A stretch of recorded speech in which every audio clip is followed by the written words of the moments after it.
దేవుణ్ణి అడ్డు పెట్టుకొని చంద్రబాబు నాయుడు గారు రాజకీయం చేస్తున్నారు అని వాగే జగన్మోహన్ రెడ్డి అయినా లేకపోతే ఏ వైసీపీ లీడర్నైనా సరే చెప్తున్నాం, నిర్మోమాటంగా చెప్తాం, పళ్ళు రాలగొడతాం. ఎందుకు పళ్ళు రాలగొడతాం అంటే దేవుడి పేరుతో రాజకీయం చేసేది వైసీపీ ప్రభుత్వం.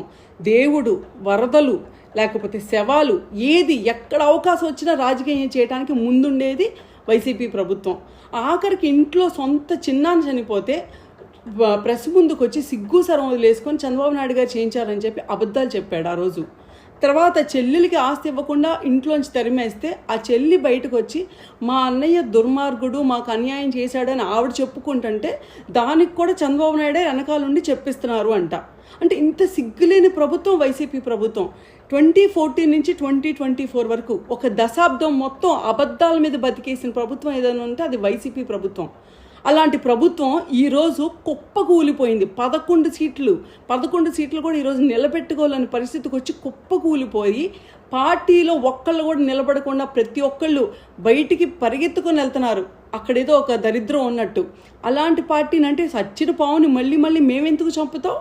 నిన్ను చంపటానికి పవిత్రమైన టీటీడీని ఎందుకు అడ్డు పెట్టుకుంటావు? సిగ్గు సర్వందా ఏమన్నా మాట్లాడటానికి? మీ హయాంలో మీరిచ్చిన కాంట్రాక్ట్లో మీరు ఎవరికైతే ఏఆర్ ఫుడ్స్ వాళ్ళ దగ్గర నుంచి ప్రొక్యూర్ చేశారో నెయ్యి, ఆ నెయ్యి 4 శాంపుల్స్ బయటకు వెళ్ళి 4 రిపోర్ట్స్ సిమిలర్గా వచ్చి 4 రిపోర్ట్లో కూడా కల్తీ ఉంది అని చెప్తే బయటకు వచ్చి ప్రెస్ మీట్ పెట్టి ఏం వాగుతావు? కల్తీ ఉంది, కానీ యానిమల్ ఫ్యాట్ ఎక్కడుంది? ఎరా సిగ్గుంది అసలు? దేవుడికి ఇచ్చే నెయ్యి ఎంత స్వచ్ఛంగా ఉండాలి?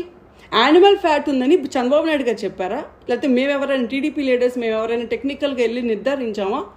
వాళ్ళ రిపోర్ట్ ఏదైతే ఇచ్చారో ఇంప్రెషన్స్, దానిలో ఐఎస్ఓ సర్టిఫైడ్ కంపెనీ ఏదైతే చెప్పిందో దాని ప్రకారమేగా చెప్పావు సో అండ్ సో ఇంగ్రీడియంట్స్ ఉన్నాయని. సిగ్గు సరం లేదా బాబుగా చెప్తున్నారని చెప్పడానికి? ఏం మాట్లాడుతావు?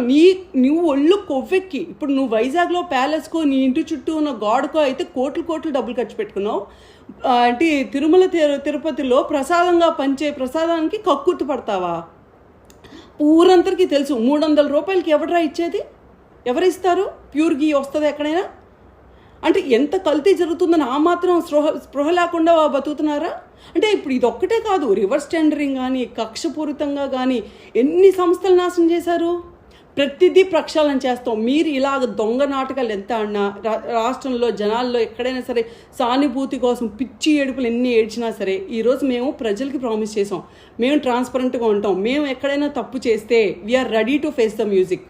ఈరోజు నువ్వు తప్పు చేసావు కాబట్టి నువ్వు భయపడుతున్నావు, అందరినీ కిందకి దింపి లేకపోతే పైకి లెటర్లు రాసుకొని మా మీద కక్ష జరుగుతుంది. నువ్వు తప్పు అసలు నీ మీద ఆవిడకైనా కక్ష ఉండటానికి నువ్వేం సాధించావు అని కక్ష ఉండటానికి? కుప్ప కూలిపోయింది ఈ పార్టీ, నేలమట్టం అయిపోయింది. ఇంకా అంతకన్నా ఏం లేదు నువ్వు వెళ్ళటానికి లోపలికి.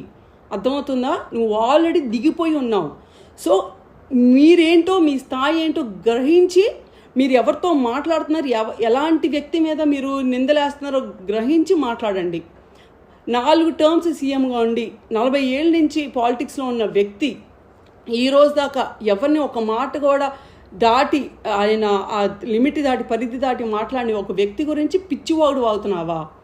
నీకన్నా సరే నువ్వు కాదు కదా నాకు తెలిసి, ఆయన కన్నా బాధ్యతగా ఈ రాష్ట్రంలో ఏ లీడర్ ఉండరు. అలాంటి వ్యక్తి ఒక మాట మాట్లాడంటే దాంట్లో ఎంతో అర్థం ఉంది. నువ్వు ఎన్నో తప్పులు చేస్తే ఆయన ఎంతో సహించి ఓర్చుకొని దాని గురించి క్షుణ్ణంగా జూలైలో తెలిసినా సరే వెంటనే చేయలేదు రాజకీయం.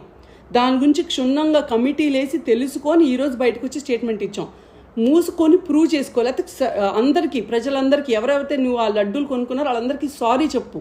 అంతేగాని ఇలా వచ్చి ఈ పిచ్చి రాజకీయాలు ఇంకా చేయమాకు దేవుడి విషయంలో కూడా.